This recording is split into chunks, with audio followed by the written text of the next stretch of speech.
Living Life with Purpose. I'm your host, Phil Foster, and today I want to talk to you about an interesting thought. Talk to you about clinging to God. There's many places where the Bible talks about clinging to God. In Deuteronomy, it says that we are to cling to God. Also, one of the great stories in the New Testament is the time when Jesus is walking through this crowd, and there's people everywhere, and everyone's trying to get to him. And suddenly, a woman reaches out and touches him. And Jesus stops, and he turns and he looks at the disciples. He says, "Somebody touched me just now." And, they're kind of like looking at Jesus like, "Yeah, sure. I mean, a lot of people touched you, Jesus. Can't you see all the many people?" And Jesus says, No. Somebody touched me. He said, "I felt virtue leave my body."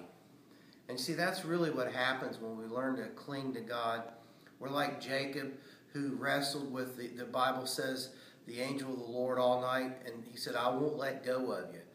And sometimes if you're going to have a breakthrough in your life, if you're going to reach that place of intimacy with God that we all so desire and we want to have, you're going to have to learn to reach out and to have and desire and press in and reach out when you get a hold of him and cling to him. It speaks of being intimate with God. It's not just having God in your head, being able to recite a couple Bible verses or the Apostles' Creed or whatever. It's that time when you know, and you know that you know that you know.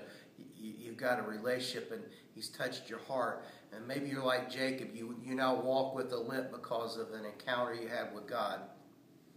But when you have that clinging to God, it's an unshakable faith that no matter what happens in your life, you're not going to let go. And you know what's the amazing thing? Here's what you're going to find out. That as we cling to him, you're going to find out that he's been clinging to you. It's a wonderful relationship we have with our God. Well, obviously, I could say more, so I'm going to hit the pause button right now for today until we get together next time. May God bless you, and hey, have a wonderful day.